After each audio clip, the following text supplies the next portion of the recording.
As trevas, a falsa luz, dois grandes inimigos, aliás, os dois maiores inimigos da humanidade. As trevas, não é preciso nem apresentar para vocês, porque é tudo que é ruim, tudo que é dissimulado, tudo que destrói, tudo que pede medo, tudo que pede para te parasitar, toda aquela energia que te suga, isso são as trevas. Isso é fácil de identificar, a não ser que você goste de sofrer. Mas se você não gosta de sofrer, você gosta de ser feliz, então as trevas são muito fáceis de se identificar. O difícil mesmo é identificar a falsa luz, porque esta é gentil, esta é diplomata, ela não avança sem o teu consentimento direto, mas ela avança comendo um mingau quente pelas bordas, ela avança te seduzindo, ela avança daquela forma. São pessoas que são metamorfos sociais, pessoas que conseguem se adaptar a qualquer tipo de tribo social. Os profetas da falsa luz, eles têm essa capacidade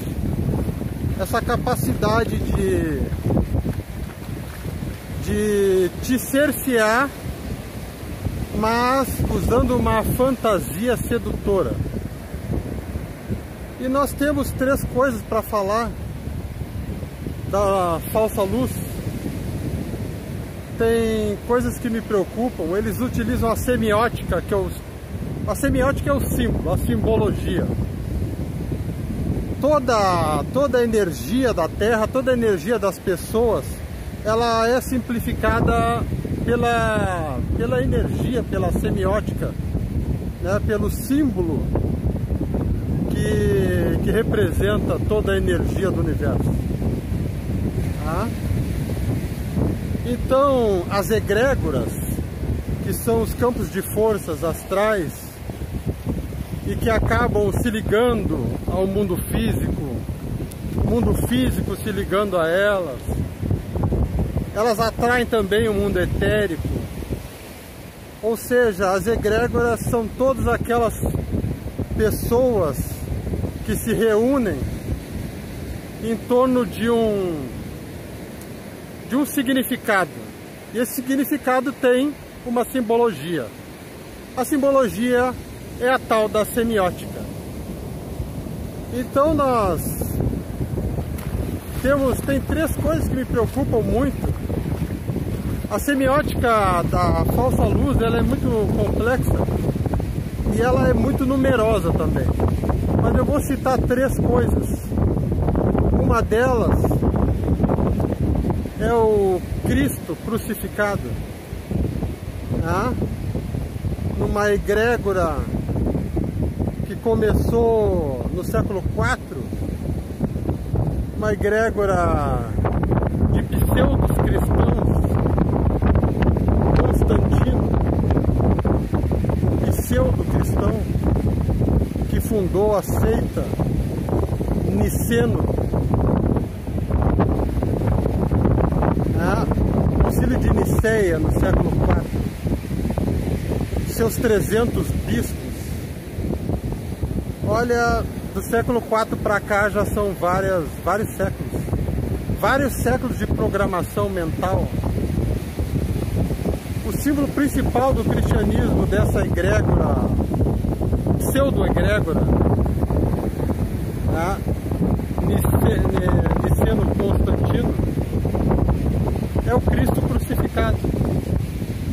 E por que o Cristo crucificado é uma semiótica que não vale a pena, porque o torus de energia do ser humano funciona exatamente naqueles pontos onde estão os pregos nas mãos do Cristo crucificado, os pregos nos pés do Cristo crucificado e a coroa de Cristo também. Então isso, de maneira consciente, você não vê, mas a semiótica do inconsciente, a semiótica do subconsciente, a semiótica do teu cérebro astral, teu cérebro etérico, ela percebe, e ao perceber isso ela bloqueia, te bloqueia no nível energético, e do nível energético ela transfere, né, mais cedo ou mais tarde para o nível físico. O nosso torus, ele sai da parte de cima da cabeça, ele flui para as mãos e das mãos para a planta dos pés. E esse torus é aquele campo de aquele fluxo de energia constante. Pés, mãos, alto da cabeça, a nossa coroa, mãos, pés. Esse fluxo ele não pode ser impedido. Ele não pode ser revestido de uma semiótica que vai atrair o teu subconsciente, o teu inconsciente, o teu cérebro nos níveis energéticos. Vai te atrair para te bloquear. Então, o contraponto do Cristo crucificado, criado pela semiótica da egrégora das trevas, seria o Cristo Redentor, por exemplo, no Rio de Janeiro. O Cristo Redentor, ele te recebe com os braços abertos, não é? E não é por acaso agora que estão criando vários Cristos no mundo todo, agora principalmente no Brasil, estão fazendo várias estátuas de Cristo. Então, contraponto daquela semiótica que te trava, daquela semiótica que te cerceia, que te parasita, do Cristo crucificado, seria este Cristo que te recebe de braços abertos e que está sendo construído em vários pontos do mundo atualmente. Certo? Duas coisas distintas, dois Cristos bem distintos. Tá? Um Cristo te bloqueia e o outro te liberta, te recebe amorosamente. Um é o sofrimento eterno e o outro é a fraternidade constante. E temos uma coisa que está sendo muito divulgada ultimamente, é a sequência Fibonacci. A sequência Fibonacci ela é inorgânica, porque ela começa lá no zero e vai criando aquela sequência. A sequência real dela é sempre os dois últimos números. Se os dois últimos números foram 13 e 5, o próximo número da sequência passa a ser 8, 3 mais 5. E os números que vieram antes de 3 são ignorados. Então lá na sequência, lá adiante, ela sempre vai pegar os dois últimos números. Mas imagina a sequência de Fibonacci lá no número bem avantajado, milhões, o número de bilhões.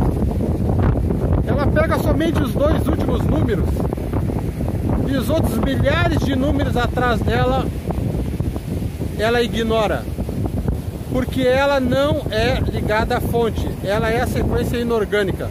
Ela serve para explicar o inorgânico e não aquilo que é vivo. E eles estão querendo mostrar pra gente que a sequência Fibonacci é a sequência que forma a natureza inteira, que forma tanto o inorgânico quanto aquilo que é orgânico. E não é. O contraponto da sequência Fibonacci, que é inorgânica, é a sequência cristal. a espiral cristal, né? A espiral cristal, ela vai somando na sequência dela, seja lá qual o número da sequência dela, o último número da sequência é sempre a soma de todos os números anteriores a ela. Ou seja, ela não abandona o ponto zero, ela não abandona a fonte. Ela é aquela espiral que cresce, que se capilariza, que se expande, mas sempre vai estar ligada à fonte. Enquanto que a espiral Fibonacci, ela vai crescendo e parasitando, se desvinculando daquele ponto inicial dela. E a espiral cristal não. Por mais que ela cresça e se expanda, ela nunca vai abandonar a fonte. Jamais abandona a fonte. E nós temos também a flor da vida. A flor da vida, a pseudo-flor da vida, que está sendo muito divulgada. Muitas pessoas que são despertas, muitas pessoas que têm amor, que são fraternas, muitas pessoas que são de bem, estão utilizando a flor da vida. Mas a flor da vida também, ela é o mesmo sistema da sequência Fibonacci, porque ela se desprende do ponto inicial dela, porque ela é feita apenas de duas polaridades, uma polaridade positiva e uma polaridade negativa. E o contraponto da flor da vida, que é a flor que não se desprende do seu ponto zero, ela não possui apenas polaridade positiva e negativa, ela possui uma polaridade neutra, além da polaridade positiva e negativa também. A flor de lótus, a representação, a semiótica da flor de lótus, seria o contraponto ideal para a falsa flor da vida, porque a falsa flor da vida é apenas um jogo constante, permanente, de polaridade positiva contra negativa e vice-versa, e ela não encontra uma síntese que vai se religar à fonte, porque é sempre um círculo vicioso eterno. Ela não tem um terceiro fator, que seria o fator neutro, que pode equilibrar as polaridades. Então, nós temos que nos preservarmos. Nós já estamos tremendamente programados mentalmente, psiquicamente, há vários séculos. E os despertos são aqueles que vão fugir da semiótica das trevas, da semiótica da falsa luz.